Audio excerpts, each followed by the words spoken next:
Bienvenue dans cette nouvelle édition de l'émission Dialogue avec.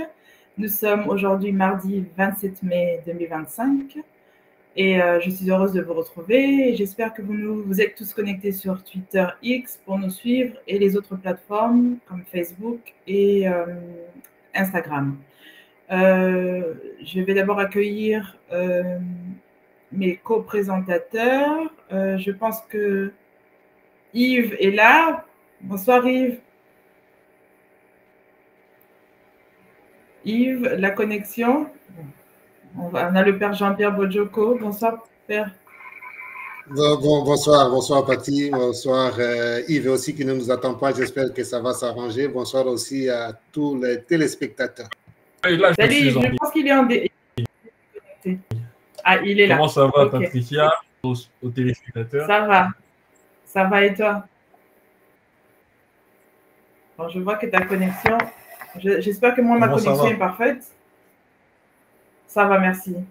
Ça va. Alors, on va commencer. Le père Jean-Pierre va nous dire qui est-ce que nous allons recevoir aujourd'hui. Nous avons un invité spécial, évidemment. Comme d'habitude, nous préparons nos émissions bien en avance. Donc, je laisse la parole au père Jean-Pierre pour nous présenter notre invité. Alors, aujourd'hui, nous allons recevoir M. Guillaume Ngefa Atondoko. Bonsoir, M. Guillaume Ngefa. Oui, bonsoir. Voilà, donc Patricia, c'est notre invité du jour, M. Guillaume Ngefa Atondoko. Je ne sais pas s'il faut qu'on dise peut-être quelque chose, mais ce serait peut-être mieux que toi, tu lui demandes, ou bien qu'on dise seulement que c'est un ancien diplomate et haut cadre fonctionnaire de l'ONU. Le reste, nous allons découvrir, n'est-ce pas, Patricia? Exactement. Au fur et à mesure de l'émission, nous allons découvrir notre invité. Bonsoir, M. Guillaume.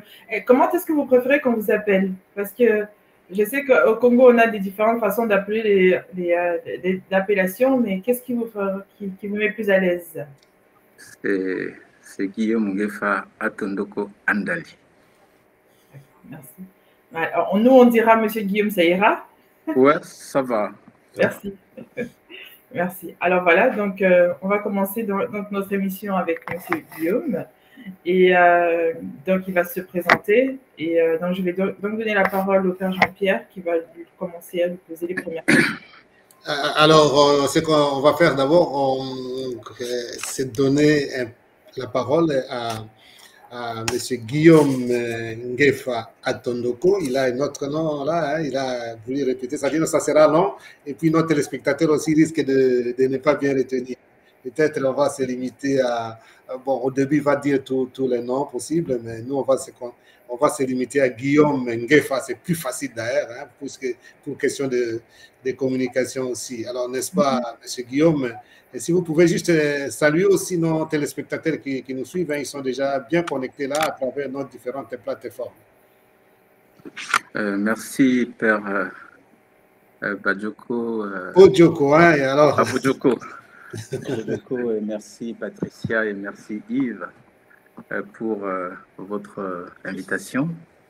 Je saisis aussi cette opportunité pour saluer tous les spectateurs en ligne qui vont prendre, disons, la charge de m'écouter.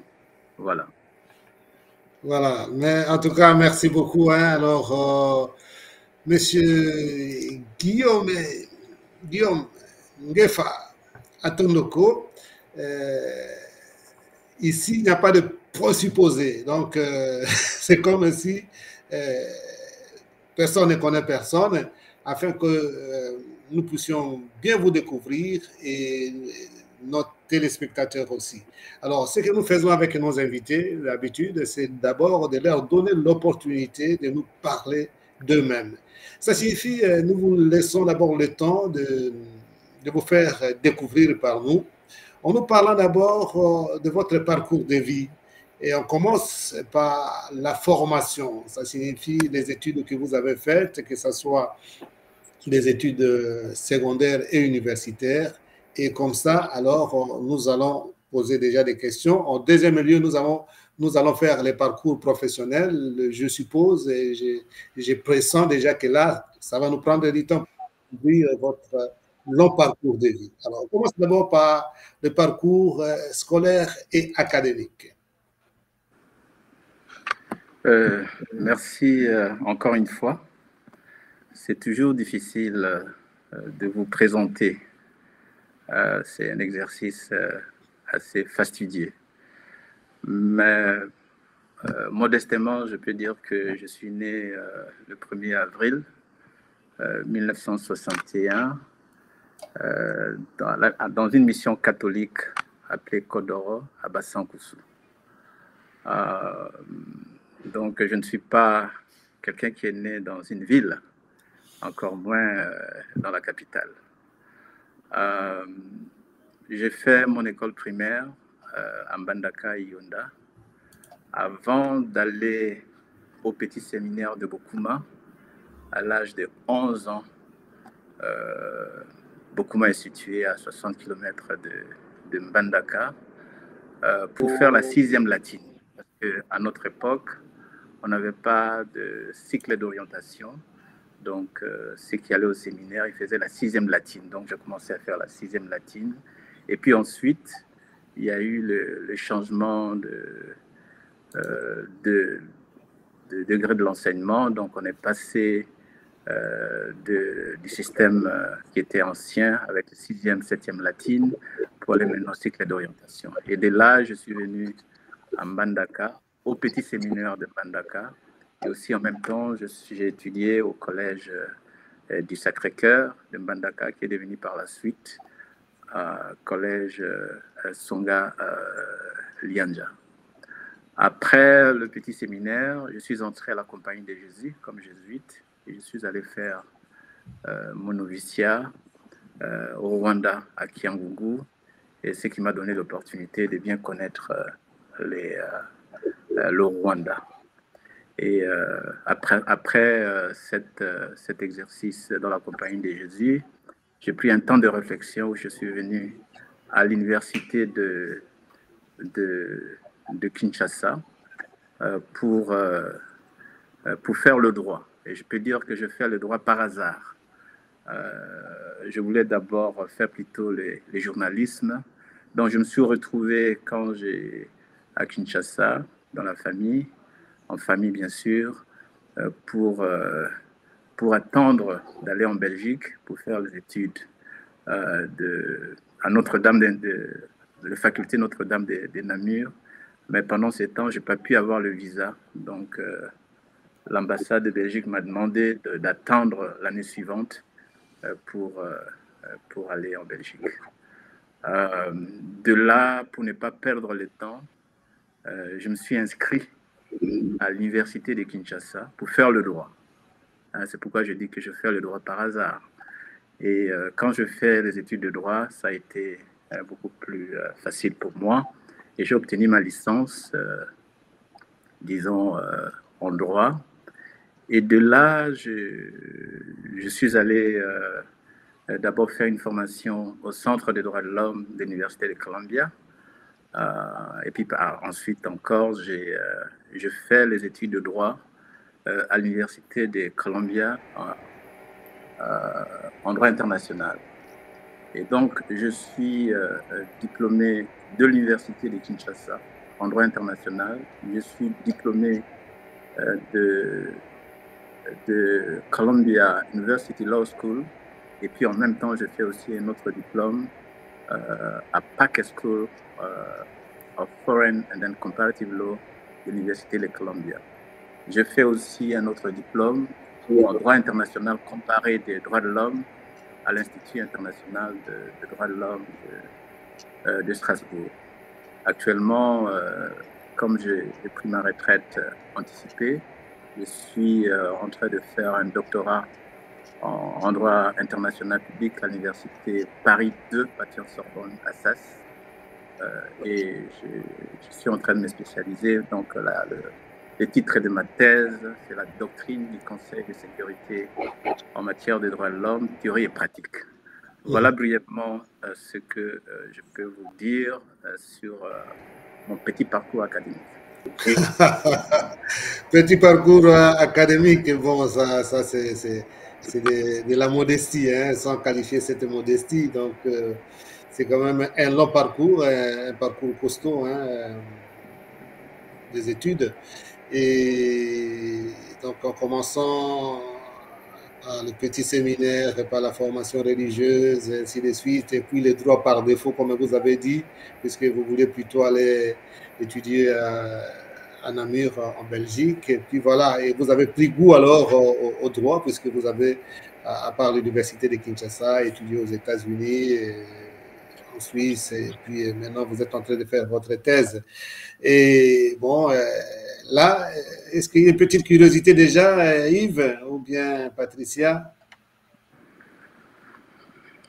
Yves, est-ce que Yves nous attend là, puisque Yves a le problème de connexion? Alors, vous avez fait le droit par défaut, comme vous avez dit. Et on sait en général que les gens qui font le droit, soit ils sont avocats, soit ils entrent dans la magistrature en général. Est-ce que ça vous a tenté quand vous avez fini vos études de droit? Oui, bien sûr. J'ai d'abord commencé comme chercheur en droit international. C'était pas évident parce que il s'agit un peu de mon parcours académique. Quand nous étions à l'université de Kinshasa, nous avions créé des organisations qui, à l'époque, étaient considérées comme des organisations subversives. Et à notre époque, lorsqu'on terminait les études de droit, on était automatiquement, disons, comment on dit, channel, pour faire soit à la magistrature, pour faire le droit, soit on vous donnait l'opportunité d'être recruté dans les entreprises publiques. Et donc, moi, je faisais partie de ces étudiants qui ne pouvaient pas être inscrits ou même être inscrits sur la liste des personnes qui devaient être recommandées pour le recrutement pour la magistrature.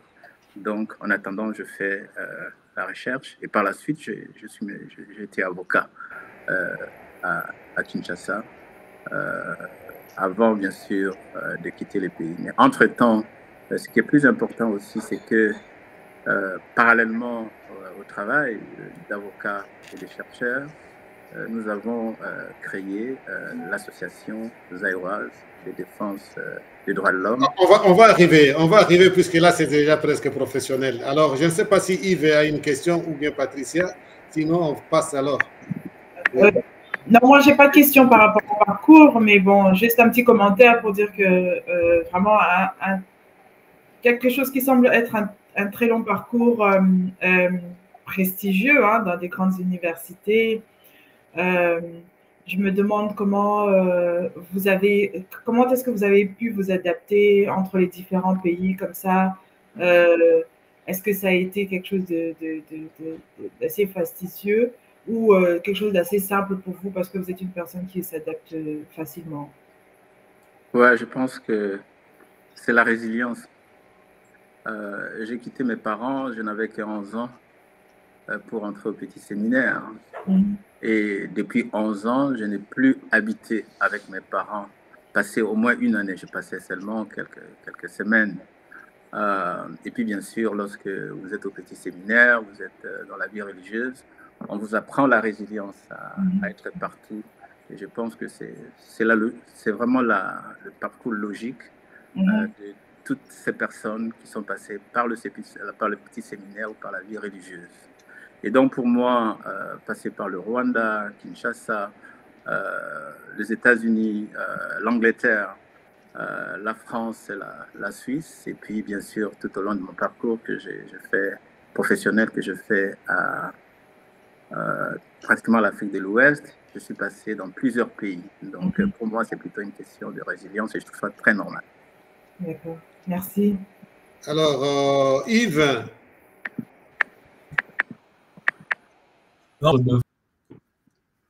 Un ancien des jésuites et les jésuites c'est la culture de l'excellence. Je voulais vous poser une question, mais ça sera beaucoup plus de la taquinerie. Entre AMDG et Fidel Serré, qu'est-ce que vous préférez? J'ai pas de préférence. Voilà, alors on va avancer puisque l'autre parcours est aussi long et riche. Vous finissez les études de droit et vous avez encore fait tant d'autres études et spécialisations. Vous continuez d'ailleurs encore à être étudiant, puisque quand on fait une thèse de doctorat, c'est toujours les études.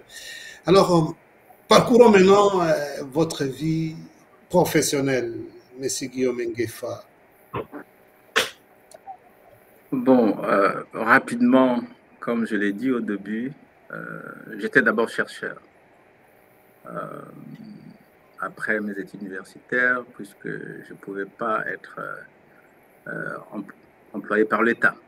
Donc j'étais chercheur et puis ensuite, j'ai été inscrit au barreau de Kinshasa à Gombe. Ça, c'est vraiment la principale activité professionnelle que j'ai en ce moment-là.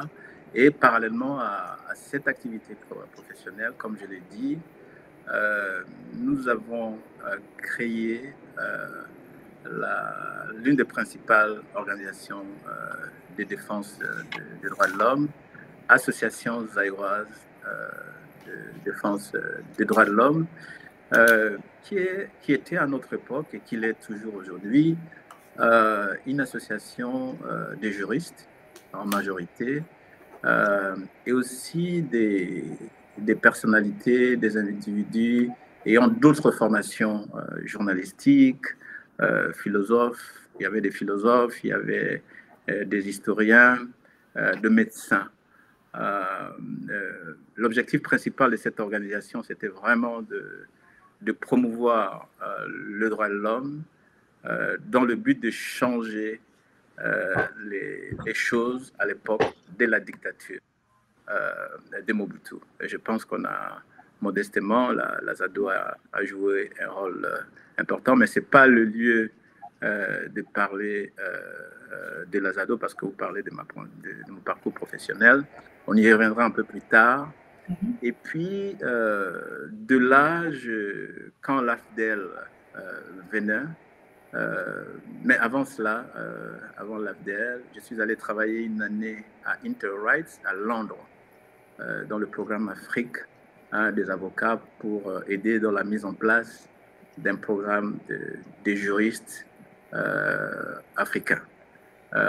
Et de là, je suis revenu à Kinshasa et l'AFDEL est venu et nous étions obligés, en raison des activités que nous avions conduites, disons, au nord de la ZADO, on était obligé de fuir le pays. Et je suis venu à Genève.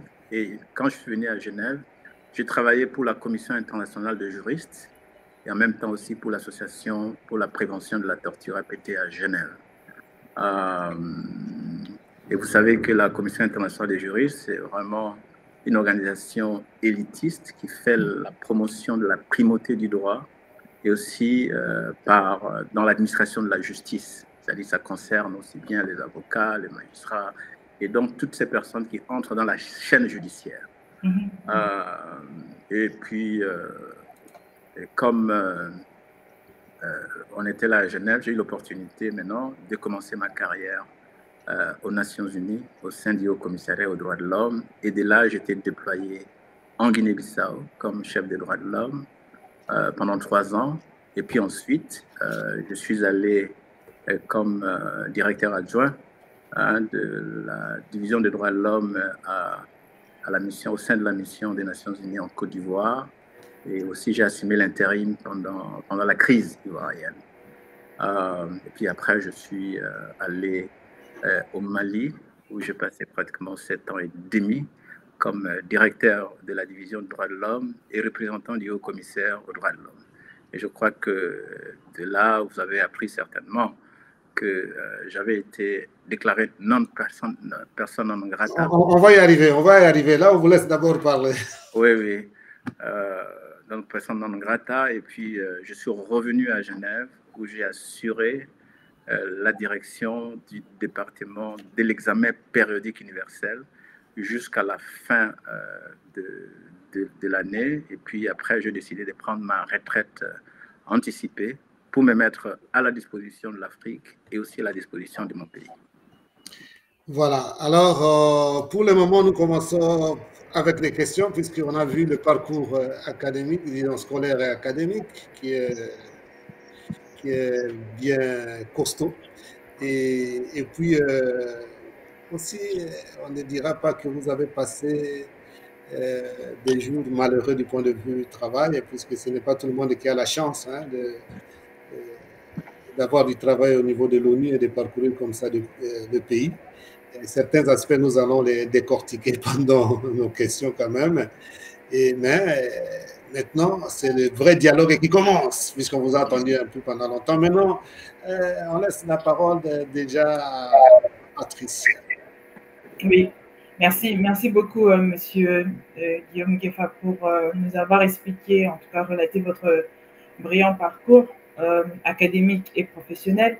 Alors, ma première question, pour retourner un petit peu au Congo, j'aimerais que vous nous parliez, vous avez dit tout à l'heure brièvement que vous êtes l'un des fondateurs.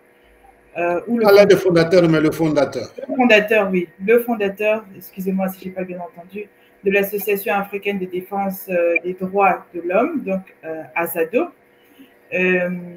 et qui est aujourd'hui AZADO, mais qui était auparavant AZADO avec un Z, en faisant un petit peu des recherches. Et j'aimerais que vous nous parliez un petit peu de ça. Et est-ce que c'est aussi cette association et toutes les actions, le militantisme que vous avez fait par rapport à cette association qui vous a valu l'exil du Congo? Oui. Je venais de faire une émission sur la contribution de l'AZADO dans la démocratisation du Congo. Mm-hmm. Et pendant cette interview, j'avais mis l'accent sur le fait que c'est constant chez nous, c'est qu'on essaie toujours d'une manière ou d'une autre d'effacer l'histoire. Mm-hmm. Et l'objectif justement de faire cette émission sur la contribution de l'AZADO, c'était aussi de s'assurer que l'histoire de l'AZADO, qui est intimement liée à celle de la société civile, même si cette société civile aujourd'hui est mise de côté, ne soit pas effectivement oubliée. L'AZADO a été la première organisation structurée de défense des droits de l'homme. Elle a été créée par un groupe de jeunes juristes, y compris les avocats, de médecins, de journalistes, et aussi des politologues et des philosophes. L'idée pour nous, c'était de voir comment, en mettant ensemble ces différentes professions, comment on pourrait contribuer à la défense de la démocratie, à faire changer les choses. Pourquoi ces 3 ou 4 professions? Parce que d'abord, pendant la dictature, vous savez, la dictature est caractérisée par les violations des droits de l'homme, quelquefois des violations massives des droits de l'homme, avec les arrestations arbitraires, illégales, et aussi quelquefois des détentions incommunicado, c'est-à-dire en secret. Et il était important que les avocats puissent assister ces personnes. Et puis, nous avons axé nos activités en ce qui concerne les avocats dans la défense des droits politiques. Les droits politiques, c'est-à-dire les droits des personnalités politiques, des opposants, parce que nous pensions qu'il était nécessaire qu'une voix, les voix de l'opposition, parce que ce qui est important malheureusement chez nous, on ne met pas toujours, on pense que l'opposition ne fait pas partie de l'exercice du pouvoir. L'opposition fait partie de l'exercice du pouvoir parce que par ses critiques, il contribue au changement du pouvoir. Mais alors que chez nous, on essaie d'exclure l'opposition. Le pouvoir il est exercé au nom du peuple et aussi pour le peuple. Et donc, c'est utile que l'opposition puisse contribuer par ses ses contributions, bien sûr, sur cela. Donc, c'était important que nous puissions nous assurer que les voix dissidentes s'expriment. S'expriment parce qu'elles ont droit, ces voix dissidentes ont droit. Le médecin, pour la simple et bonne raison qu'il y avait des personnes, il y avait beaucoup de manifestations à l'époque, les opposants étaient en prison quelquefois, ils avaient des problèmes de santé. Donc, c'était essentiel que non seulement on documentait ces violations graves des droits de l'homme, violations graves des droits de l'homme, mais on devait s'assurer qu'ils ont droit aussi à la santé. Donc, la commission de médecins essayait de donner, justement, à porter assistance médicale à ces différents opposants. Maintenant, pour les journalistes, il faut exposer ces violations des droits de l'homme, et c'est la presse, la liberté de la presse, c'est essentiel, c'est le thermomètre de la démocratie.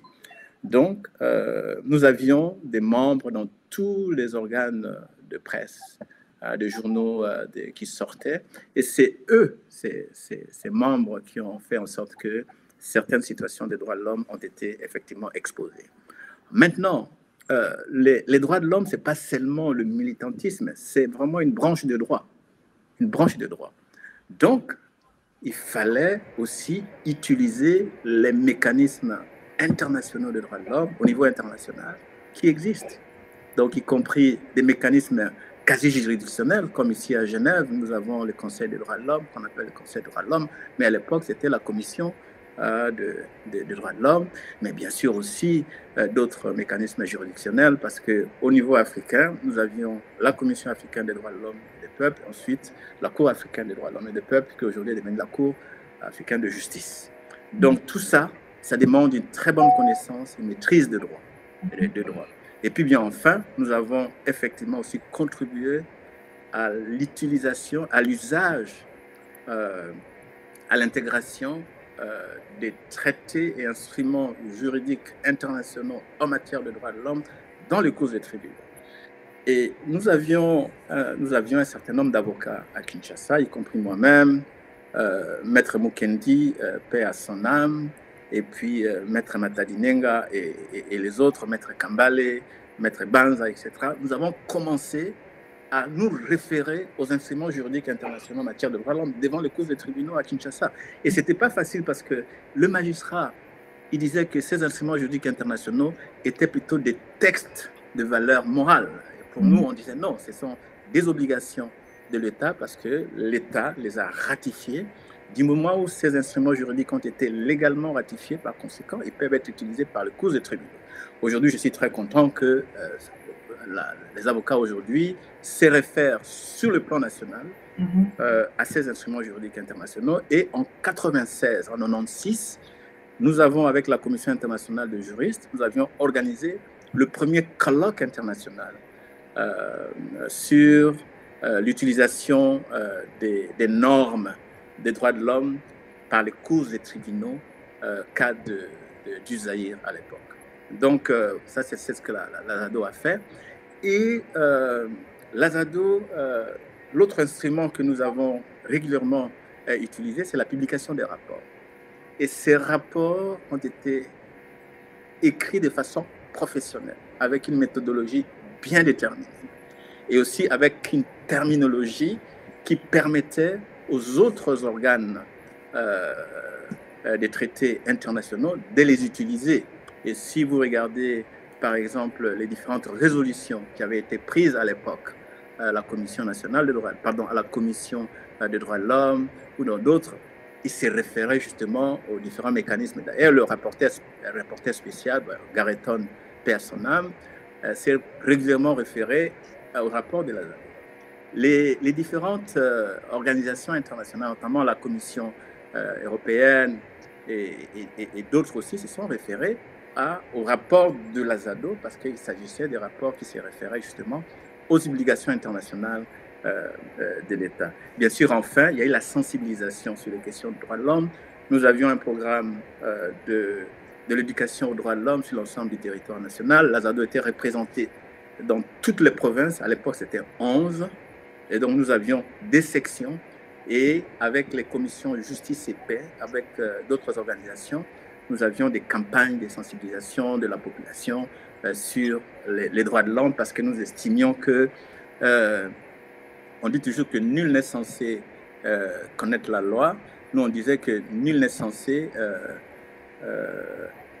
connaître aussi ses droits. Donc, c'était essentiel que nous puissions participer à cette éducation aux droits de l'homme. Mais je suis très content de ce que nous avons fait, parce que l'Azado a été le moteur qui a servi à la création d'autres organisations de défense des droits de l'homme.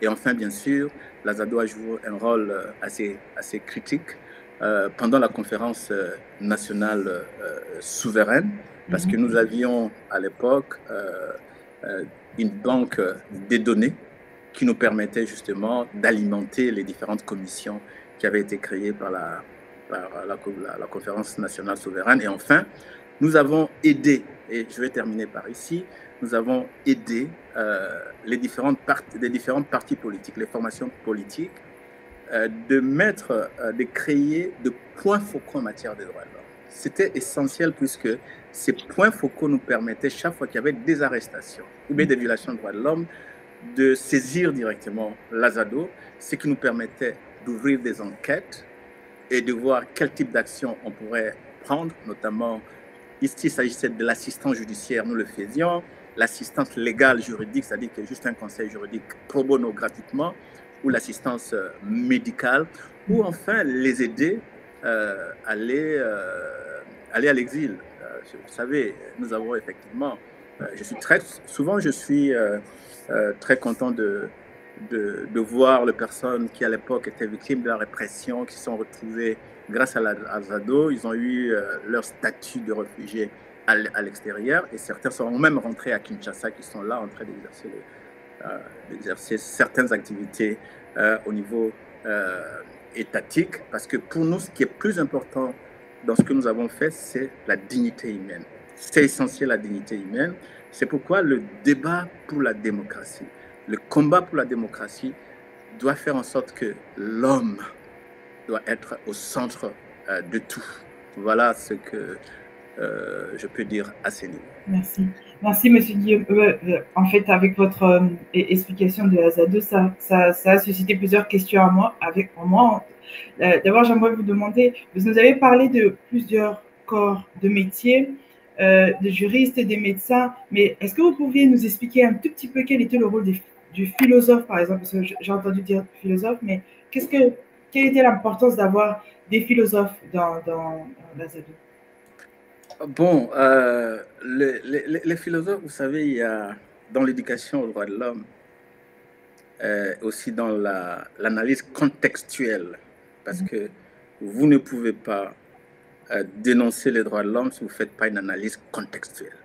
Dans quel contexte les droits de l'homme ont été violés? Et aussi, bien sûr, le fondement philosophique du droit de l'homme dans le débat. Le philosophe a joué plus le rôle de moraliste dans ce que nous faisions. Et là, je voudrais juste faire une parenthèse. Notre pays aujourd'hui, il n'y a plus d'association de moralistes. Il y avait le père Niemetese, qui était le président des moralistes zaïrois. Et l'association de moralistes zaïrois était composée, bien sûr, des philosophes, donc des moralistes en même temps. Et ça aidait notre pays, en ce moment-là, à questionner la gouvernance, à questionner ce qui dirigeait le pays en termes d'éthique et d'intégrité. Et c'est important. Vous voyez, aujourd'hui, ça n'existe pas. Les gens n'ont aucun sens d'intégrité, aucun sens d'éthique. Donc, vous ne pouvez pas assumer les hautes responsabilités de l'État si vous n'avez pas l'éthique, si vous n'avez pas le sens de l'intégrité. Parce que c'est un devoir. C'est un devoir. Vous savez, être ministre, par exemple, pour les catholiques, les ministres, c'est la personne qui est au service des autres. Ce n'est pas la personne qui doit, ce ne sont pas les gens qui doivent être au service du ministre. Quand on vous donne les responsabilités des ministres, c'est pour être au service de la population. Donc, Voilà ce qu'a été le rôle du philosophe, du moraliste, etc. Et je pense qu'ils ont joué leur rôle. Et puis souvent, les moralistes, ils ont une plume, une bonne plume. Donc, aussi dans la rédaction de rapports, et puis dans les critiques des rapports que nous faisions sortir. Parce que avant de faire sortir les rapports passaient sur plusieurs tamissages pour voir un peu comment la population va réagir, comment le politique va réagir, pour anticiper des réactions et nous permettre exactement de mettre en place des mesures de prévention et même de protection des personnes qui pouvaient être victimes d'une répression à cause de la sortie du rapport de la ZADO. Voilà. Absolument. Merci beaucoup. Je donne la parole à Yves. Yves, est-ce que tu as une question par rapport à ça? Yves? Oui, moi j'ai deux questions. Monsieur Guillaume, c'est un plaisir énorme pour moi de m'adresser à vous. Quand vous parlez de la ZADO, il y a le nom de Tchébéa qui vient directement en tête. Vous pouvez nous parler de lui, vous qui l'avez connu? Ça, c'est la première question. Vous avez si bien dit que vous avez joué un rôle de pont ou de facilitation du statut de réfugié pour certains opposants au régime du maréchal Mobutu. Je voulais vous poser une question dans le sens de savoir quelle spéciale vous entreteniez avec les ambassades à Kinshasa. Oui, d'abord, c'était toujours avec beaucoup de peine que je parle de Tchébéa, que j'ai connu quand j'étais étudiant. Ce que je n'ai pas dit, c'est que notre engagement de droits de l'homme a commencé clandestinement à l'université de Kinshasa. Pour la première fois, puisque avec des collègues comme Kambale, on était dans la même faculté de droit, un ami, ainsi de suite, et d'autres, nous avions créé des structures comme le Club des africanistes. Et puis ensuite, nous avons mis en place le Réveil des étudiants nationalistes pour lutter contre les tribalismes au sein de l'université. Et dans les années 86-87, la répression du régime Mobutu sur les opposants politiques était extrêmement forte. Et donc, les militants de l'IDPS, bien sûr, ainsi que du parti politique PALU, étaient les principales victimes de cela. Et pendant cette période, je fais connaissance avec un étudiant de l'Institut supérieur du commerce qui s'appelait Tchébéa, qui avait un journal qu'on appelait La Voix des Sans-Voix. Alors que nous avions un embryon d'une organisation qui s'est créée, qui par la suite est née immédiatement après la proclamation de la démocratisation par Mobutu le 24 décembre 1990, 90. 90 et nous, 24 avril. Pardon, le 24 avril. Le 24 avril 1900. D'accord, désolé. Le 24 avril 1990 et nous avons créé la ZADO en mai 1990 et formellement, ça c'est une autre histoire. Donc, et c'est pendant cette période-là que j'ai connu. Et puis, quand nous avons créé la ZADO en 1990 et sorti officiel en 91, Tchébéa est parti d'un journal pour créer maintenant La Voix des Sans-Voix. Et donc, je l'ai connu tous les deux, on était très jeunes et jusqu'à sa mort, on était vraiment très, très, très, très liés. Et la ZADO et La Voix des Sans-Voix ont travaillé étroitement pendant toutes ces années, même quand nous étions en exil, chaque fois que Tchébéa est arrivé à Genève, quand j'y étais, il est toujours venu me rendre visite en famille, etc. D'ailleurs, avant sa mort, Avant sa mort, il est passé par Genève. Moi, je venais de la Côte d'Ivoire. Il est venu à la maison, on a mangé ensemble. Et après, je l'ai accompagné. Il est parti en Belgique. Et de la Belgique, quand il est rentré à Kinshasa, c'était vraiment... Parce qu'il tenait absolument à être là avant le 30 juin. Mais malheureusement, quand il est parti, il a été assassiné. Et ça, c'est un crime qui doit être éclairci. Et il faut le faire. Il faut vraiment que la vérité soit faite et j'estime que les autorités vont réviser le procès parce qu'il y a de nouveaux éléments qui sont là-bas et maintenant commencer un autre procès pour que la famille de Tchébéa et toutes ces personnes qui ont été affectées par sa mort, y compris moi-même, que justice soit rendue. Maintenant, pour la deuxième question, c'est un peu difficile de répondre parce que, vous savez, quand vous faites les droits de l'homme, vous avez aussi les devoirs de confidentialité.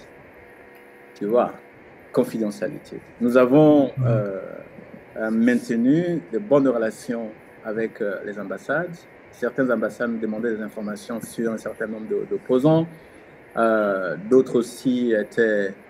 Et quand nous sentions effectivement, après avoir fait le profiling, c'est-à-dire qu'on a fait l'analyse du profil de la personne, et que c'est avéré que la vie de cette personne-là était réellement en danger imminent, en ce moment-là, nous commencions les consultations avec les ambassades pour voir quelle ambassade acceptait d'aider la personne, la dite personne, à avoir un statut de réfugié dans son pays. Par exemple, je peux donner un exemple, 2 exemples. Il y a eu 2 personnes qui ont obtenu le statut de réfugié à l'ambassade de Suisse à Kinshasa. Hein? Bon, c'est aussi parce qu'à l'époque, j'étais l'avocat conseil de l'ambassade de Suisse, mais j'avais, pour la première fois, parce que la Suisse n'accorde pas l'asile aux personnes à l'étranger, il faut d'abord être dans, mais exceptionnellement, le gouvernement suisse à l'époque avait accepté d'accorder le statut d'asile à ces personnes de l'UDPS d'ailleurs, qui sont en Suisse. Bon, il y en a un qui est décédé, et d'autres sont partis en Belgique, d'autres encore aux États-Unis. Nous avons aidé lorsqu'il y a eu la chasse aux Kassaïens et qu'il y avait la chasse des ressortissants Kassaïens dans les entreprises publiques à Lubumbashi, notamment la société de NCC aujourd'hui, la Gécamine, etc. Ils étaient chassés. Et là, en collaboration avec le HCR, le Haut Commissariat aux réfugiés, avec les ambassadeurs, les ambassades des États-Unis, etc., et même le Canada. Donc, on a aidé une partie de ces cadres à se réinstaller aux États-Unis et au Canada. Donc, je ne cite pas les noms. Ça, c'est pour nous. Ce sont les mesures de protection. On l'a fait dans le cadre de protéger les gens qui devaient être victimes de la répression et dont la vie était réellement en danger imminent. Un danger imminent. Et ça, c'est ce que nous avons fait. Moi-même, j'ai fait plusieurs exils. Je suis allé exiler plusieurs fois aux États-Unis, soit en Suisse, soit en Belgique, un peu. Bon, mais nous, c'était difficile à cette époque de nous toucher parce qu'il y avait quand même une mobilisation internationale. Mais ces personnes-là n'avaient pas la chance que nous avions à l'époque d'être connus et d'être mieux protégés qu'un simple cadre à la Gécamine ou bien un militant de l'UDPS ou des PALU, etc. Donc voilà, c'est ce que nous avons fait. Mais pour le reste, c'est vraiment des informations confidentielles que nous ne pouvons pas divulguer ici. Absolument. Merci beaucoup. Merci. Juste une dernière question. Pardon.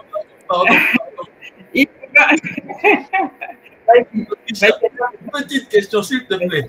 Monsieur Guillaume, quand vous étiez en train de parler, je me suis directement posé une question par rapport au papier qu'a joué le cardinal Maloula, catholique, dans ces moments turbulents de l'histoire du Congo. Quelle est votre vision de ce qui est dans l'histoire du Congo à cette époque? Bon, je pense que l'Église fait partie de la société civile.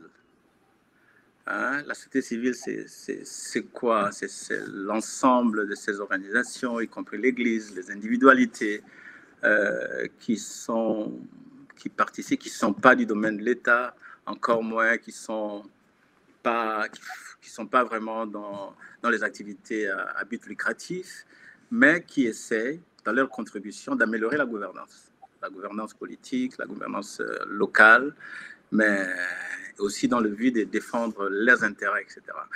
Donc, ce qui fait que en 1956, le cardinal Maloula a été parmi les premiers civils qui ont organisé une réflexion sur l'indépendance du pays.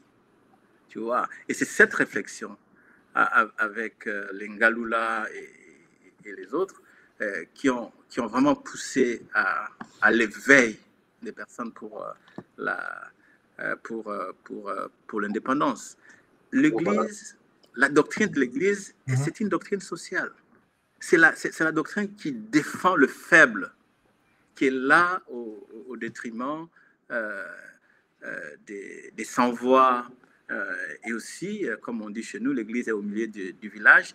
C'est important que l'Église joue un rôle parce qu'il défend la justice. Et quand on défend la justice, c'est dans des cadres étatiques, c'est pour améliorer la gouvernance, c'est pas pour autre chose. Et donc, l'Église, telle que moi je connais depuis toujours, a toujours été à l'avant-plan de la défense des droits de l'homme, parce que, comme vous le savez aussi, il y a un fondement théologique des droits de l'homme. Quand on dit ne tuez pas, ça fait partie des droits de l'homme. Aimez-vous les uns les autres, c'est une question de solidarité aussi. Donc, il y a quand même, si vous regardez les droits de l'homme, il y a un fondement théologique des droits de l'homme, comme il y a un fondement moral des droits de l'homme. Et l'Église a toujours joué. Et pendant tous ces temps, je pense que les commissions justice et paix qui ont été créées par l'Église catholique, et aussi certains abbés comme l'abbé José Mpundu, qui est toujours vivant, et les autres, on a effectivement contribué à lutter contre la dictature de Mobutu. Donc c'est important qu'on puisse... Il ne luttait pas contre Mobutu comme un individu, mais il luttait pour la justice, pour l'avènement de la justice, l'avènement du droit, tout simplement, et ainsi de suite. Alors, mais c'est difficile parce que ceux qui sont au pouvoir ne veulent pas toujours entendre qu'on leur dise la vérité.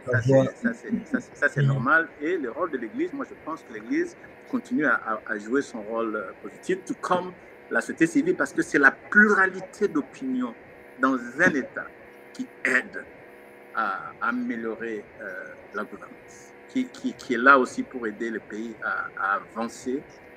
Mais s'il n'y a pas de contre-pouvoir, s'il n'y a pas des gens qui luttent pour la justice, etc., donc on sera dans la dictature et dans une situation intenable. Merci beaucoup, M. Guillaume. Père Jean-Pierre? Oui, c'est toujours bon d'écouter les gens qui ont étudié les droits. Ils ont tellement la rhétorique qui vous captive. On doit avancer quand même, puisqu'il y a beaucoup de choses que nous devons découvrir avec M. Guillaume Ngefa. Je pense qu'on aura le temps d'épuiser toutes nos questions, nos curiosités. Mais je reste encore curieux quand même sur la question de Patricia à propos de la ZADO. Un peu, quelle malignité vous avez trouvé quand on a changé de nom, on passe du Zaïre au Congo, et avant c'était Association zaïroise de défense des droits de l'homme, et vous avez trouvé que non, remettre le C, peut-être ça va vous causer des problèmes si on retourne encore à Z, et alors vous avez carrément... et simplifier les choses. Bon, c'est quand même une bonne superficie pour arriver à ça. Alors, mais vous avez bien fait. Comme ça, les noms restent, même si on change disons, des noms du pays. Félicitations pour ça. Mais ma petite question, avant de poser maintenant ma question, toujours à propos de la ZADO. Vous, malgré toutes, disons, responsabilités que vous avez prises, vous êtes parti. Est-ce que vous avez encore un petit coup d'œil sur votre fils, disons, Ofi, à cette association? Vous avez encore des contacts avec l'association? Juste un peu rapidement seulement, et puis je pose ma question. Bien sûr que je suis... pendant que j'étais fonctionnaire des Nations Unies, c'était incompatible pour moi. Mais j'ai gardé des relations informelles, stratégiques, avec le président, surtout actuel, Jean-Claude Katende. Et souvent, ils se sont référés à moi et aux autres membres pour des conseils.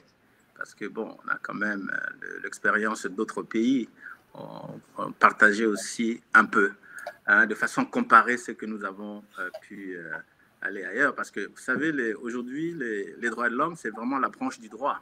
Donc, la connaissance de la procédure sur le plan international, la procédure juridictionnelle, lorsque vous voulez mener un cas devant une instance judiciaire internationale ou africaine, ça demande quand même une expertise.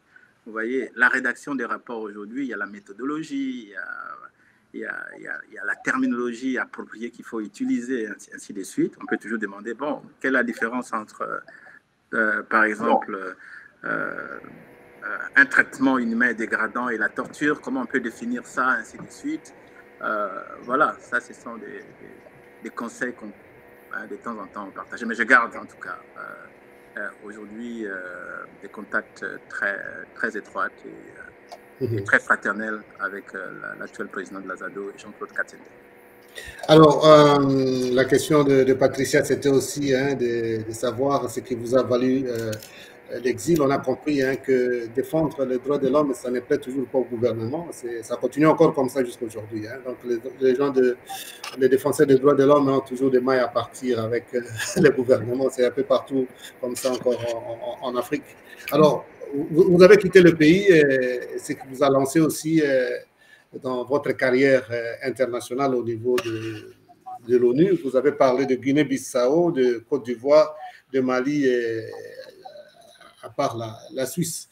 Et quand vous avez été au Mali notamment, donc c'était après la Guinée-Bissau, vous avez travaillé là-bas pendant un certain temps et tout d'un coup, je crois que c'était en 2023, peut-être au mois de février 2023, on vous déclare, vous savez, peut-être déjà on a fait allusion à ça, on vous déclare personne non grata et on vous chasse donc du pays. Et si on regarde encore aujourd'hui, on tape le nom de Guillaume Ngefa sur Internet, et c'est ce qui ressort un peu plus, cette histoire d'expulsion. Est-ce que vous avez, ça fait quand même beaucoup de bruit, il faut se le dire. Est-ce que vous pouvez un peu nous dire ce qui s'est passé réellement sur cette affaire, cette expulsion? Ok, bien que je sois astreint encore au devoir de réserve, un droit de réserve. Des réserves, mais je vais partager... Droit et devoir de réserve pour vous autres des Nations Unies. Du domaine public, ainsi de suite. J'ai été représentant du Haut Commissariat aux droits de l'homme au Mali, en même temps directeur de la division des droits de l'homme, donc un double chapeau. Donc je rendais compte au commissaire à Genève, et je rendais compte aussi au représentant spécial pour... et le mandat qui a été confié par le Conseil de sécurité à la division des droits de l'homme et au commissariat aux droits de l'homme, c'est d'abord de promouvoir les droits de l'homme dans un contexte de la construction de la paix.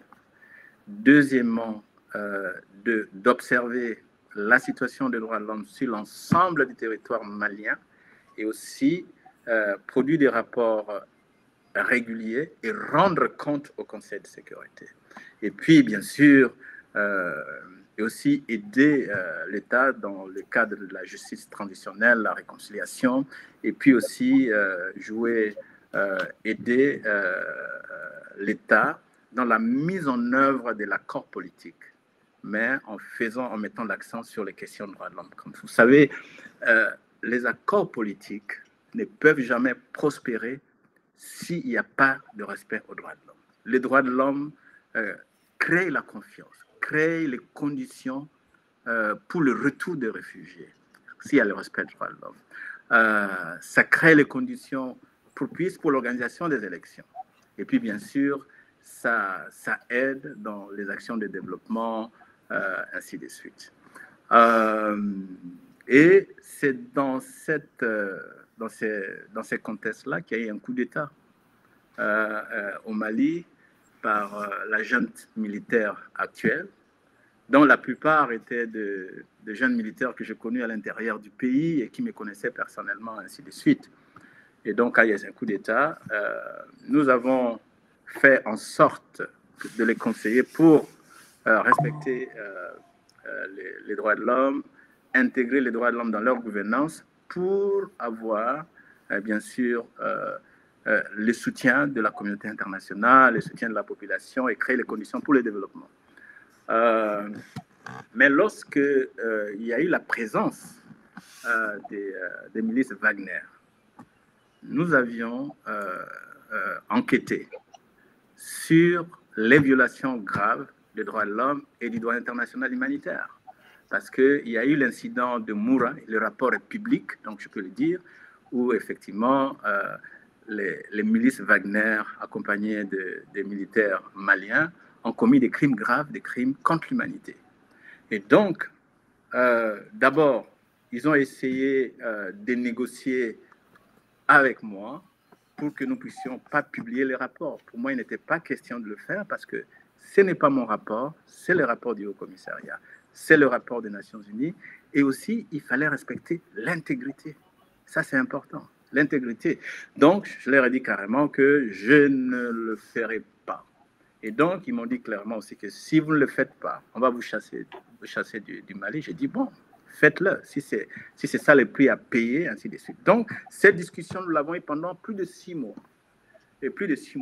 Et comme ils savaient que le rapport allait sortir, ils ont profité du fait que j'étais à Genève pour me déclarer persona non grata. Et puis après, ils ont inventé ce qu'ils ont inventé, que je menais des activités inappropriées, subversives, etc.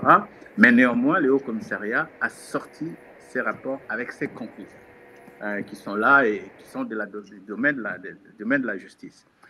Donc, ils m'accusaient de vouloir, par ces rapports, de pousser à ce qu'on les amène devant la Cour pénale internationale. Moi, je ne suis pas juge de la Cour pénale internationale. Je ne suis pas la Cour pénale internationale.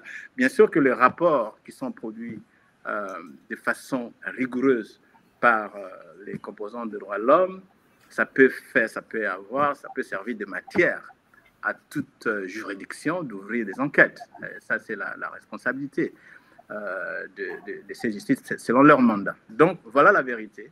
Donc, pour moi, je ne voulais pas compromettre mon intégrité pour faire plaisir à une junte militaire qui a pris le pouvoir par les armes, etc. Ça a été très clair pour moi et c'est ça le prix aussi à payer. On paye, il faut pas l'intégrité. Voilà.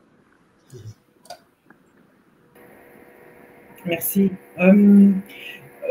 Monsieur Guillaume, en lisant un petit peu, en faisant un peu de la documentation sur Internet pour préparer l'émission, j'ai vu aussi que vous avez travaillé en Côte d'Ivoire, toujours dans la protection, dans la promotion et de la protection des droits de l'homme. Et pendant cette période, justement, je pense que vous avez fait à peu près 10 ans, d'après ce que j'ai lu, mais vous étiez là pendant la période de la crise électorale 2010-2011. Donc, je voulais savoir un petit peu quelle a été votre appréciation, surtout par rapport à votre travail. Comment est-ce que vous avez vécu cette situation-là, cette période-là en Côte d'Ivoire? Oui, c'est vrai que j'avais été envoyé de la Guinée-Bissau à la Côte d'Ivoire pour justement contribuer dans la dimension droits de l'homme au processus de paix qui était en cours. Et on est venu parce que la crise ivoirienne, elle était très complexe et multisectorielle, multidimensionnelle, si je vais dire ainsi de suite, parce qu'il y avait le nord et le sud, il y avait d'autres questions. Donc, dans un premier temps, j'ai participé à tout le processus de paix en Côte d'Ivoire, les réunions qui se tenaient, et les questions des droits de l'homme étaient toujours dans l'agenda du processus, de mécanismes de mise en œuvre de l'accord. Et n'oubliez pas que le Conseil de sécurité aussi avait mis en place un comité de sanctions, et dont les violations des droits de l'homme en constituaient un des éléments qui pouvait amener le Conseil de sécurité à imposer des sanctions. Ça a été vraiment notre rôle. On a publié le rapport. Je pense que le rapport de la division des droits de l'homme de la Côte d'Ivoire a aidé beaucoup à créer un environnement propice pour les élections, parce qu'on ne voulait pas que les gens soient exclus du processus électoral en Côte d'Ivoire. Donc, il fallait documenter tout ce qui s'est passé. Malheureusement, on a eu une crise post-électorale où j'étais en ce moment-là le directeur par intérim de la division. Donc, on a joué ces rôles et de tout documenter. On a fait des rapports. Et en ce moment-là, le Conseil de sécurité nous avait aussi demandé d'envoyer régulièrement, dans le rapport de la mission, d'envoyer aussi une page importante sur les droits de l'homme et les crimes qui se commettaient. Bien sûr, lorsque l'issue heureuse, lorsque le président Gbagbo a été arrêté, j'étais chargé pour s'occuper personnellement de lui, parce que c'est pas parce qu'il a été arrêté qu'il est accusé de ce que vous connaissez qu'il n'a pas le droit. Et vous savez, un chef de l'État en exercice, lorsqu'il est arrêté, c'est pas un seul individu. Donc, il représente énormément d'individus qui sont autour, une armée qui lui fait allégeance, des personnalités, etc. Donc, s'il y a une chose qui lui arrive, ça ne peut pas contribuer à la paix. Donc, il fallait absolument aussi préserver toutes ces personnes qui étaient arrêtées, toutes ces personnes qui étaient proches de Gbagbo, qui étaient arrêtées. J'allais chaque semaine, par avion, par hélicoptère, par avion, les visiter pour que nous assurions que leurs conditions de détention étaient conformément aux normes internationales des droits de l'homme, puisque s'il y avait mort d'homme, s'il y avait torture, s'il y avait maladie, etc., ça risquait d'impacter sur la paix sociale. Vous voyez, ça c'est aussi ce que nous avons effectivement fait, ainsi de suite. Et puis, bien sûr, lorsque le président Ouattara est arrivé au pouvoir, les choses dans la reconstruction de la Côte d'Ivoire, je pense que les droits de l'homme ont joué aussi un rôle important. Et je me réjouis que la Côte d'Ivoire a retrouvé sa paix, et ce qui fait que en 2017, la mission du Conseil de sécurité avait estimé que la paix était revenue, y compris dans le Conseil des droits de l'homme, et que l'État avait la capacité maintenant d'assurer ses responsabilités régaliennes. C'est ce que je peux dire à ce niveau, sans entrer dans des questions hautement confidentielles. Merci, ça nous va très bien. Je vais donner la parole à Yves. Si tu as une question, Yves. Non, j'ai plutôt une taquinerie à faire.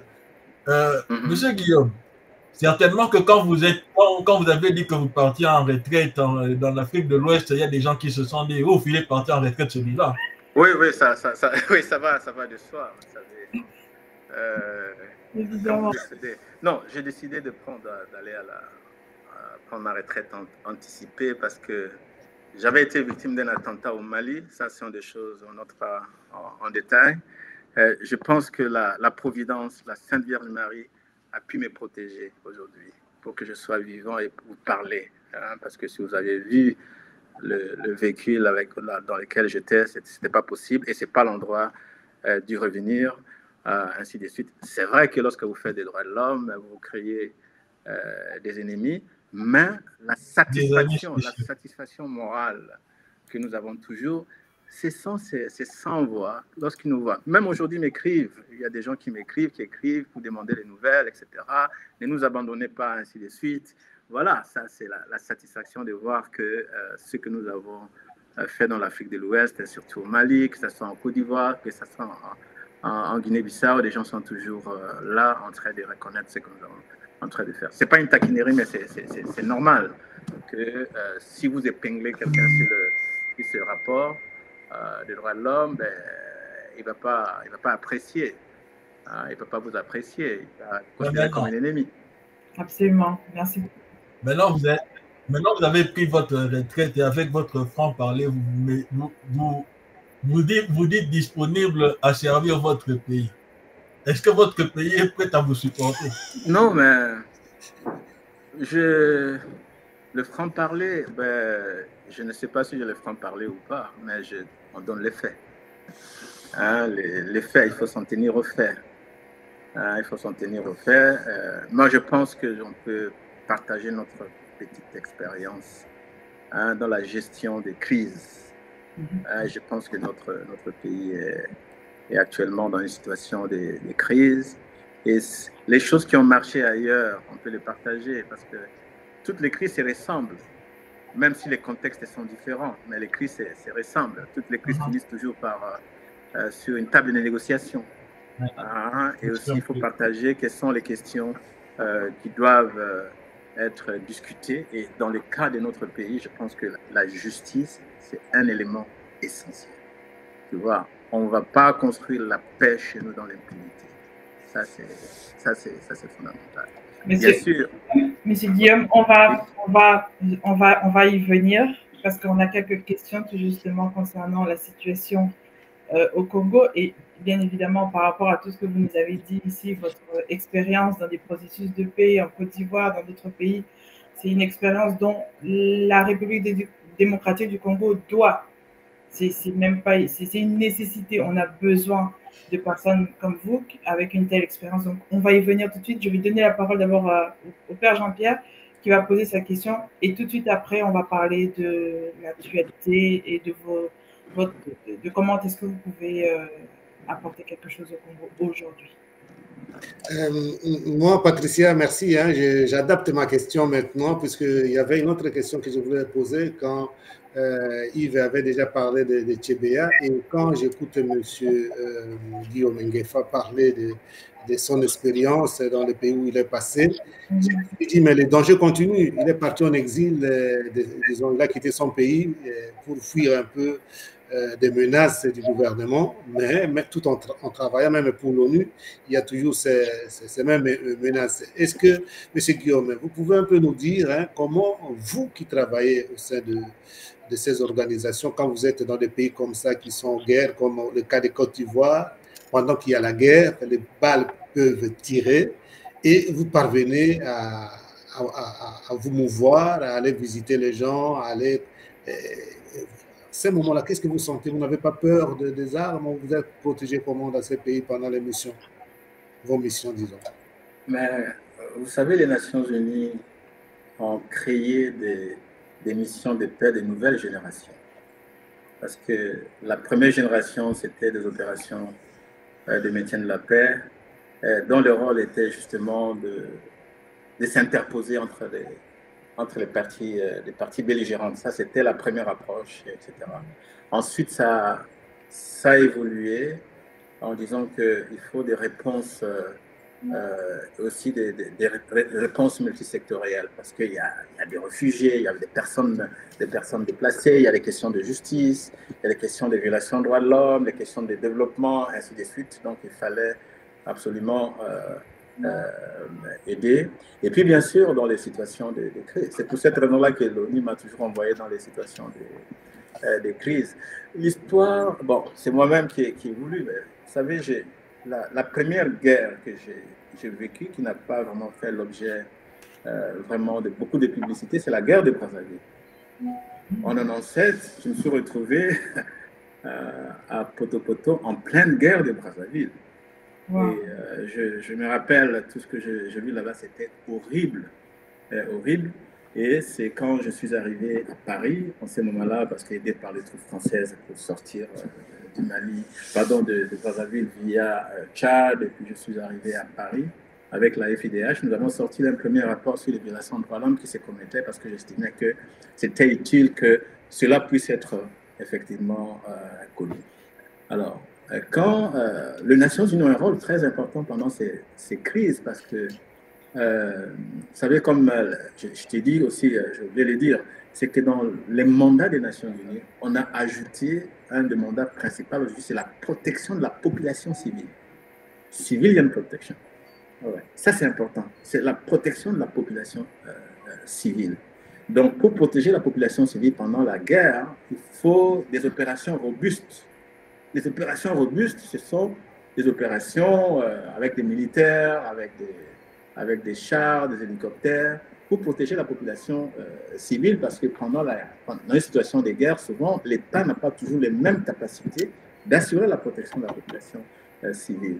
Donc, sur base des informations que nous avions, n'oublie pas que dans certaines missions, comme la Côte d'Ivoire, beaucoup de civils s'étaient réfugiés dans les compounds, comment on dit ça, dans les compounds, dans les sièges des Nations Unies, des Nations Unies, et il fallait les protéger, il fallait les nourrir, ainsi de suite. Et puis, nous avions, pour vraiment faire la lumière, j'avais une petite équipe à cette époque-là. Moi-même, en tant que chef par intérim, directeur par intérim, je conduis des enquêtes robustes, c'est-à-dire que vous allez avec des chars, avec des hélicoptères, avec des militaires, pour aider la population. Certains pour les extraire et aussi mener les enquêtes. Vous voyez, mener les enquêtes.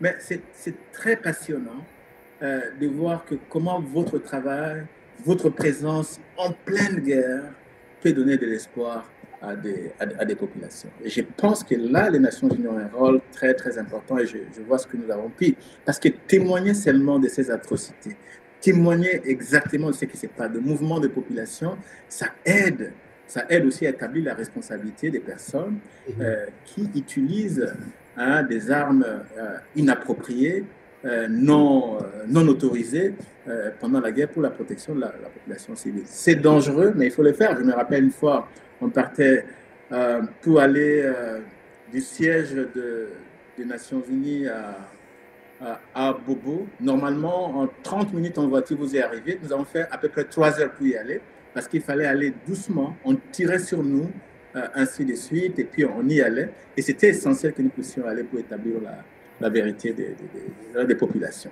Donc, le fait d'avoir vécu la guerre en Guinée-Bissau, la guerre à Brazzaville, la guerre en Côte d'Ivoire, je pense que c'est là où j'ai pris vraiment la confiance de l'importance d'aider, parce que moi-même j'étais victime de cette situation à Brazzaville, donc c'était normal que je puisse comprendre ce que vivaient ces gens, les autres personnes, par solidarité, ainsi de suite. Et je crois que c'est essentiel, parce que vous voyez, dans les situations, et puis bien sûr, négocier avec le groupe rebelle. Et ça, c'est quelque chose qui m'a vraiment... j'ai appris beaucoup comment négocier avec le groupe rebelle. À quel moment il faut négocier avec eux, parce que certains sont drogués, ainsi de suite. Donc, comment négocier avec eux, et quelles sont les questions, comment pousser pour y arriver, ainsi de suite. Et je termine par là. Vous savez, dans la guerre de la Côte d'Ivoire, il y avait un risque que les grands séminaristes, les 110 grands séminaristes qui étaient à Bobo, on risquait de les tuer. Donc, comme on connaissait les leaders rebelles, on a commencé à négocier avec eux en leur disant que si vous touchez à ces grands séminaristes, on risque d'avoir la guerre, risque de basculer une guerre des religions. Donc, il faut absolument laisser cela et négocier, ainsi de suite. Et c'est comme ça qu'on a vraiment négocié petit à petit. Ils ont accepté que les Nations Unies amènent le bus pour transporter ces grands séminaristes d'Abobo à la cathédrale. Et je pense que le père Bojoko, en ce moment-là, peut-être il était à Rome, il peut aussi voir qu'il y a eu une dépêche du Vatican News qui a effectivement mentionné le rôle de la mission des Nations Unies en Côte d'Ivoire en essayant de sauver la vie des 110 grands séminaristes d'Abobo. Ça, c'est un peu le travail que nous avons fait modestement. Et je pense que la négociation sans exclusion bien sûr, hein, pendant les crises essentielles pour créer les conditions pour la paix. Merci beaucoup, hein, en tout cas, M. Guillaume Nguefa. C'est très intéressant, hein, tout ce que vous nous dites. Hein, ça nous enrichit aussi, hein, ça enrichit aussi nos téléspectateurs. On va essayer d'aller peut-être un peu vite, hein, Patricia. Oui, c'est vrai, le temps file parce que M. Guillaume Nguefa a tellement d'histoires et d'expériences, ce qui nous enrichit. Alors, j'ai vu, comme je vous disais tout à l'heure, j'aimerais qu'on parle un petit peu de la RDC. Et avec tout ce que vous nous avez dit jusque maintenant, je vois que vous avez vraiment un rôle, vous avez joué un rôle important dans des processus de paix dans d'autres pays, notamment la Côte d'Ivoire, le Mali et tout ça. Mais comment, d'abord j'aimerais savoir quel est votre regard sur le respect des droits de l'homme dans le contexte actuel en République démocratique du Congo. Et deuxièmement, j'aimerais savoir comment est-ce que vous envisagez d'abord, simplement, est-ce que vous envisagez de jouer un rôle plus important aujourd'hui en RDC? Bon, d'abord, le rôle, on ne se l'octroie pas. Il faut qu'on crée l'espace pour vous. Je continue à être consulté par d'autres pays africains en crise pour partager, faciliter les choses. Et je venais de passer à peu près 2 mois et demi au Congo. Mon objectif était vraiment de faire l'assessment de la situation, comprendre un peu ce qui se passe et voir comment on peut aider. Oui. Et quand on parle aider, ce n'est pas seulement le gouvernement, c'est tout le monde, parler avec les uns et les autres, partager son expérience. C'est ce que je fais. Je parlais avec la CENCO pour partager ma petite expérience dans le processus de paix. Je parlais avec les gens qui sont au gouvernement, les gens qui sont dans l'opposition, les leaders de l'opposition, la société civile. Pour moi, ça a été un rôle juste de partage d'expérience et de s'assurer que dans les démarches qui sont en train d'être entreprises, que ce soit dans la signature de l'accord, que nous ne puissions pas commettre les mêmes erreurs du passé. Parce que ce n'est pas le regard que j'ai de notre pays, c'est que ce sont des crises cycliques qui se répètent avec les mêmes acteurs, avec le même modus operandi. C'est-à-dire que la même manière d'agir. Maintenant, c'est devenu, ça s'est complexifié parce qu'il y a la spoliation des ressources naturelles, surtout dans la partie est du pays. Et donc, ce que nous avons à l'est du pays, c'est une crise de protection. Une crise de protection, c'est-à-dire qu'on voit exactement ce qui s'est passé sur fond de la spoliation des ressources naturelles en commun, les violations de droits de l'homme et certains des crimes qui sont commis, ce sont des crimes contre l'humanité, des crimes de guerre et aussi des crimes qui sont de nature imprescriptible. Donc ça, c'est important que ça soit effectivement clarifié. Et deuxièmement, aussi partager avec le reste en disant qu'il ne faut pas que les intérêts, les violations des droits de l'homme, les intérêts de la population soient sacrifiés sur la table des négociations. Donc, il faut que dans les différents accords, qu'on puisse réaffirmer les principes des droits de l'homme. Il y a des principes sur lesquels un accord ne peut pas être considéré comme un accord crédible si ces éléments-là ne sont pas là. Il ne faut pas qu'il y ait d'amnistie, parce qu'il n'y a pas d'amnistie pour les crimes graves du droit international humanitaire, du droit international des droits de l'homme. Donc, il faut le faire. Il faut absolument le faire. Et la justice, et bien sûr promouvoir la justice transitionnelle. Parce que vous savez, en période de crise, la justice n'est plus fonctionnelle comme d'habitude parce que c'est une période de crise. Donc, même si vous rendez, disons, des jugements, ces jugements ne peuvent pas contribuer à la paix. Donc, il faut que ces jugements soient complétés par le mécanisme de réconciliation. C'est ce qu'on appelle la justice transitionnelle, les commissions justice, paix et réconciliation. C'est-à-dire qu'en même temps où on est en train de promouvoir la justice, en même temps si on promet aussi la réconciliation. Et enfin, les victimes, il faut que les victimes de ces différentes crises soient indemnisées, absolument indemnisées. parce que l'indemnisation, il faut qu'il y ait aussi un devoir de mémoire. Hein, ça, j'insiste énormément. Il faut un devoir de mémoire. Et puis, bien sûr, on dit qu'il ne faut pas qu'il y ait les principes de non-répétition. Mais malheureusement, en ce qui nous concerne, il y a toujours des répétitions de ces mêmes crises. Donc, moi, pour le moment, mon rôle, c'est vraiment... Mon rôle maintenant, c'est juste de promouvoir, de partager la petite expérience que j'ai. Je l'ai fait dans beaucoup de pays déjà, hein, quand je voyage un peu là pour partager, donner mon expérience, ainsi de suite, etc. Surtout dans la signature des accords. Il faut faire attention. Lorsqu'on signe les accords, lorsqu'un État doit signer les accords, on doit privilégier d'abord l'intérêt national, la souveraineté nationale, etc. Donc, il y a quand même des lignes rouges qu'un État doit avoir, que si on nous pousse à faire ça, on n'acceptera pas. Hein, parce que ça, c'est compromettre l'avenir de nos enfants, ainsi de suite, etc. Donc, c'est un peu ce partage d'expérience. Je n'ai pas un rôle, mais ça me permet de partager cette petite expérience. C'est pourquoi j'ai dit que je me suis mis à la disposition de l'Afrique, je me suis mis aussi à la disposition de mon pays. Absolument. Merci beaucoup. Yves ou Père Jean-Pierre, vous avez une question? Père Jean-Pierre? Oui, alors, quand j'ai suivi un peu M. Guillaume Nguefa au départ, hein, quand il parlait de ses études, il a dit qu'il continue à faire le droit maintenant.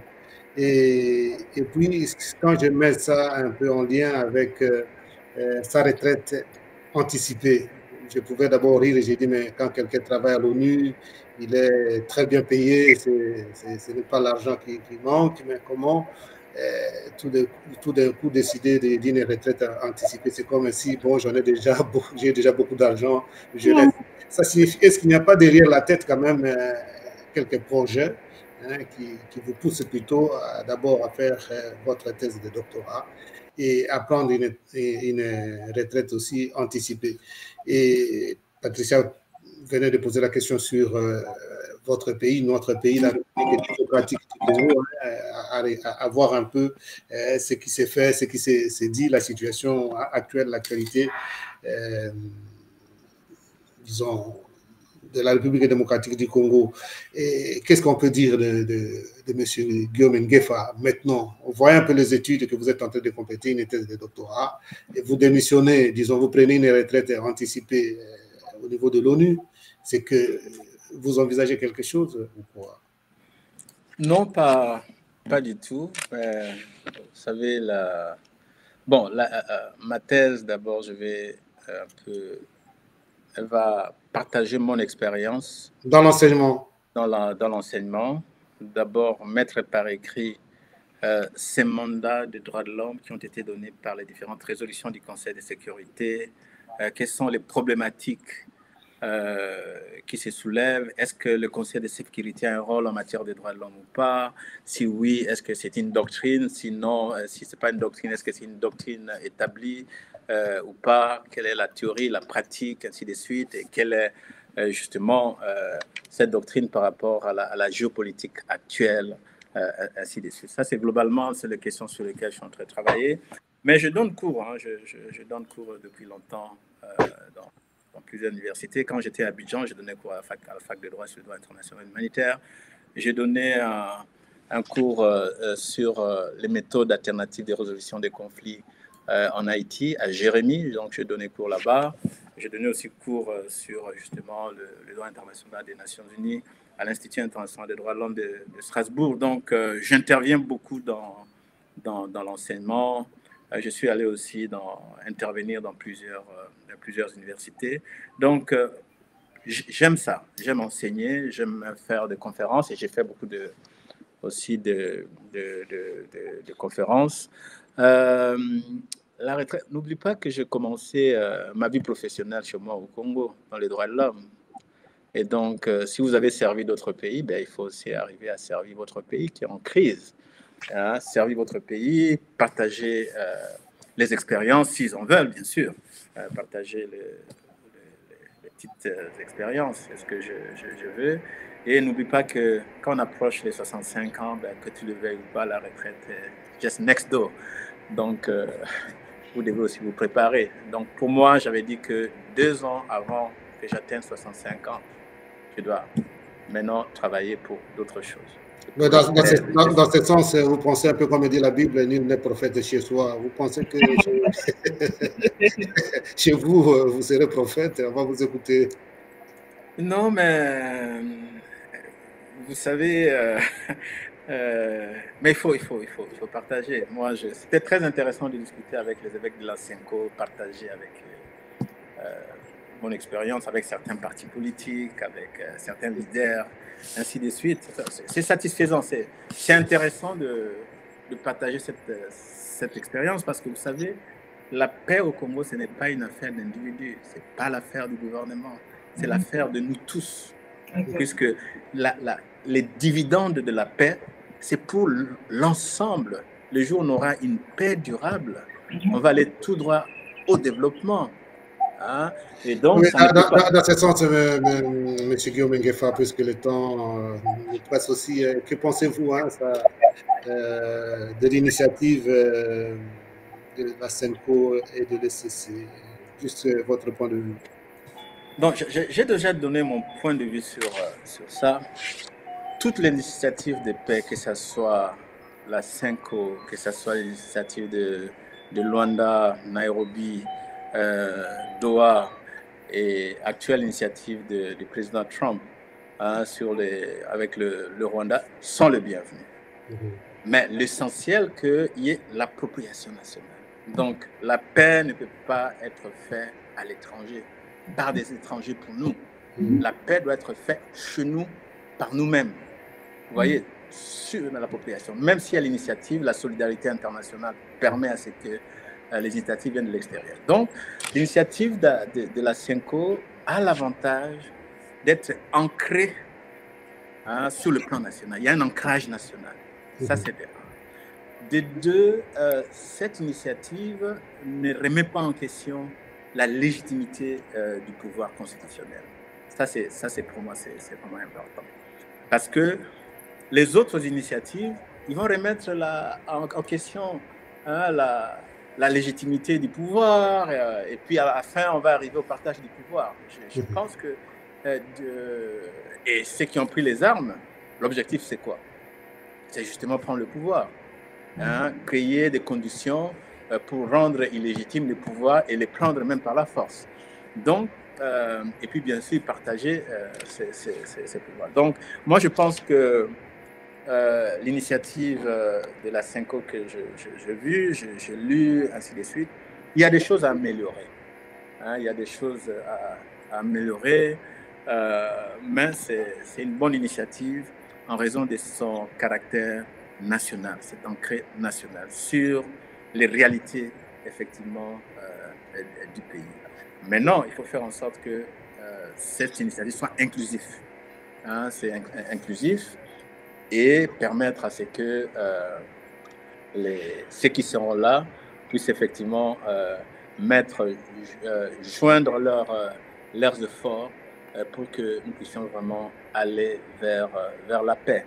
Mais si on continue à mener une action sans exclusivité, ça va poser effectivement un problème. D'où l'appropriation nationale, et on va voir comment ça fait. Et je crois que quand j'ai eu à discuter avec la Senko, je leur ai dit ce que moi je pensais de cette initiative et les areas où ils devaient en tout cas améliorer en ce qui concerne la démarche. En tout cas, merci beaucoup pour cette appréciation de l'initiative Senko SCC que nous, d'ailleurs, nous essayons d'accompagner aussi. Alors, Patricia. Merci, Monsieur Guillaume Ngefa. Nous arrivons vers la fin. Si Yves n'a pas une dernière question, on peut vers des questions un petit peu plus pour clôturer. Moi, j'ai une question un peu, mais je dois la poser. On est en train de parler on est en train de vouloir parler créer un cadre qui favorise le dialogue, qui favorise l'entente interne et vis-à-vis de l'agression dont nous sommes victimes. Quelle lecture faites-vous après la levée de l'immunité de l'ancien président en tant que société, ancien acteur de la société civile? Non, moi je dois voir plutôt les choses sur le plan du droit. Est-ce qu'un individu, ancien président soit-il, qui a commis, qui est accusé de crimes graves, doit-il répondre à la justice? Oui. Ça, c'est le principe. Mais il faut que ça soit une justice impartiale, une justice crédible. Sinon, c'est la justice des vainqueurs, la justice de la vengeance. Vous voyez? Et donc, je vois que comme il y a des accusations graves, donc le Sénat a le plein droit de lever les immunités de l'ancien président. Ça, c'est le principe. Et ça, c'est discutable ou pas. Maintenant, les motivations, ça, c'est autre chose. Est-ce que notre justice actuelle est-elle indépendante pour s'assurer un procès juste et équitable? Ça, ce sont les interrogations.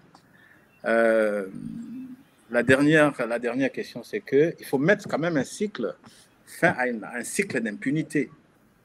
Un cycle d'impunité, et je pense que cette démarche a sa raison d'être, à sa justification, mais ils doivent être entourés des conditions appropriées pour permettre l'éclosion d'une justice crédible.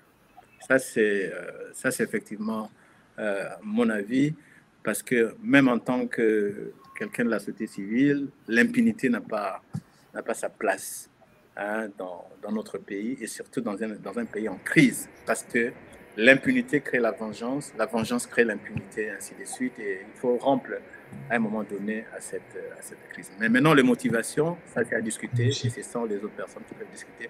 Mais restons vraiment sur le plan des principes et des droits. Absolument. Merci, vous avez bien fait. Ça nous a évité les discussions polémiques. Alors, on va faire la fin.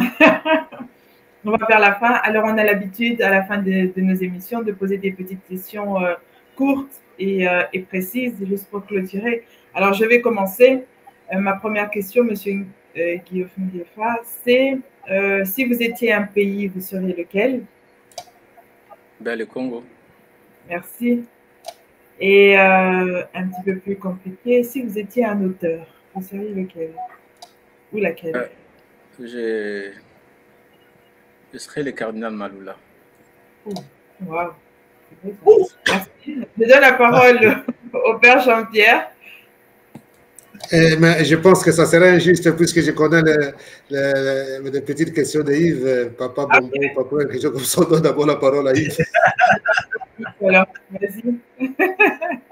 Oh, il a déjà dit. Non, tu dois bien le dire avant les due forme.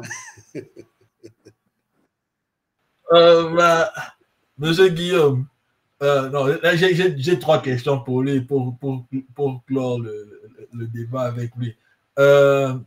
Considérez-vous papa gâteau ou papa? En tout cas, ni gâteau ni marteau. Ça ne correspond pas. Ça veut dire gâteau.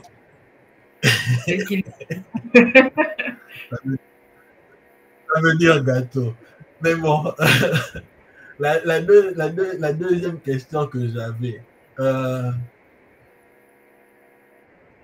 il y a un de mes oncles, quand je lui ai dit que j'allais être dans une émission pour laquelle vous allez être l'invité principal, il m'a dit de vous transmettre ses salutations. Innocent Balé. Innocent, effectivement. C'était un grand ami. Il a aussi beaucoup d'expérience dans le il m'a domaine dit des de droits de vous l'homme. saluer. Et il y a, voilà, justement.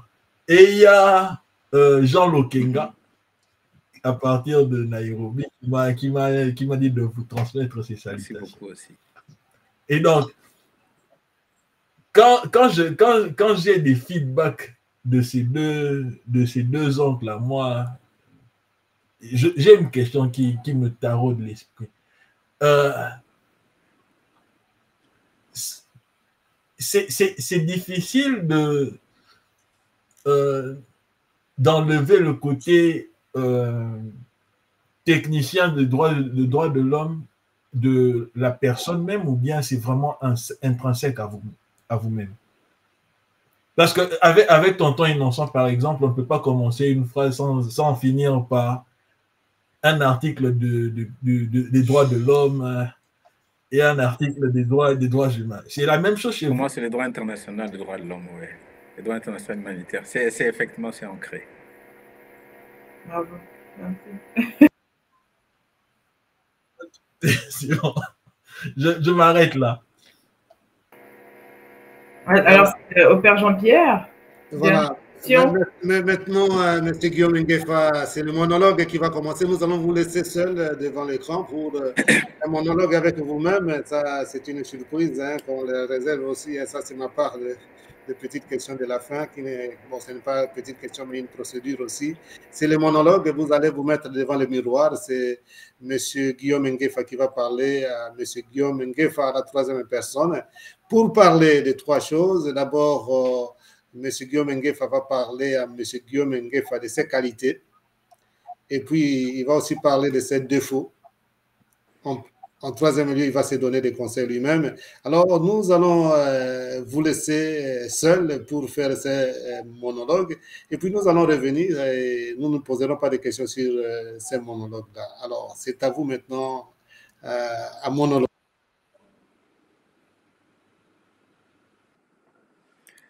Bon, en ce qui concerne les qualités de Guillaume Nguefa, je pense qu'il tient beaucoup à la justice, à l'intégrité, à l'éthique. Ça fait partie de moi et de mes principes. Et je n'ai jamais accepté de compromettre, il n'a jamais accepté de compromettre ses valeurs pour n'importe quelle chose mondaine. Guillaume Nguefa, c'est quelqu'un qui est... On dit qu'il est têtu. Il est têtu et il ne lâche pas sur un certain nombre de choses. Et quelquefois, il peut être aussi très renfermé en lui-même. Ça peut être aussi, disons, un défaut. Les conseils qu'on peut lui donner, c'est d'avoir le sens d'ouverture quelquefois, de s'ouvrir aux autres et de ne pas toujours garder les choses sans les partager, et aussi de ne pas être extrêmement trop confidentiel. Hein. Ça, c'est un peu ce que on peut lui dire. Voilà. Merci beaucoup. Excellent monologue. J'aime beaucoup ce moment parce que j'ai l'impression souvent que c'est une forme de conseil qu'on donne à nos éditeurs aussi et puis aux personnes qui nous regardent. C'est très émouvant. Merci. Donc, je retiens justice, intégrité, éthique. Et une personne, malgré la charge de son travail, mais qui est très ouverte aux autres. Et c'est un très beau conseil pour finir l'émission. Donc, nous allons clôturer notre émission maintenant et nous allons remercier tout le monde. Je vais vous donner, Monsieur Guillaume Nguefa, le dernier mot, juste une minute pour me dire un petit peu ce que vous avez ressenti de tout ça. Et puis ensuite, on va remercier tout le monde et clôturer l'émission. Merci. Bon, d'abord, un grand merci à vous trois, au Père Jean-Pierre, pardon, à Yves et aussi à Madame Patricia pour avoir eu l'audace de m'inviter et aussi de me donner cette occasion pour partager modestement quelques idées, aussi quelques réflexions en ce qui concerne notre pays et notre parcours. Je ne m'y attendais pas et quand j'ai reçu l'invitation, je ne sais pas comment vous avez fait pour me dénicher pendant ces moments, mais je tiens vraiment à vous remercier et aussi vraiment de m'être donné à cet exercice fastidieux, de m'adresser et aussi de m'adresser aux téléspectateurs en ligne que je ne vois pas, que je ne connais pas, et peut-être aussi je les connais. Je profite de cette occasion aussi pour les remercier et les saluer chaleureusement. Et enfin, dire qu'il faut que nous puissions effectivement joindre nos efforts pour que la paix durable revienne dans notre pays. C'est l'affaire de nous tous et nous avons besoin d'un pays en paix pour que nous puissions aussi grandir, que nos enfants grandissent en paix, que nous puissions bénéficier des nombreuses richesses naturelles que le pays nous a données et que par la solidarité aussi que nous puissions aider les autres. Voilà. Mot de la fin. Merci beaucoup. Merci à vous, Monsieur Guillaume Ngeffa. Donc, je vais remercier tous nos auditeurs et puis merci d'avoir été là. Nous avons été à plus de 300 personnes à regarder le live aujourd'hui sur Twitter. Donc, c'est un sujet et surtout notre invité très important qui nous a édifiés. Donc, nous le remercions. Et je voudrais aussi vous dire que vous pouvez suivre la rediffusion de cette émission sur YouTube et sur Twitter demain à partir de 14h. Et puis, je vais remercier mes co-présentateurs, Yves Kahacha, et puis le Père Jean-Pierre aussi. Merci à tous les deux. Et évidemment, merci beaucoup. Ah oui, merci beaucoup à vous. J'ai oublié Abou. Le Père Jean-Pierre oublie à chaque fois de passer la petite promotion pour Abou. Bonsoir Abou et merci pour ton travail. Nous apprécions vraiment de tout cœur tout ce que tu fais pour nous. Merci beaucoup.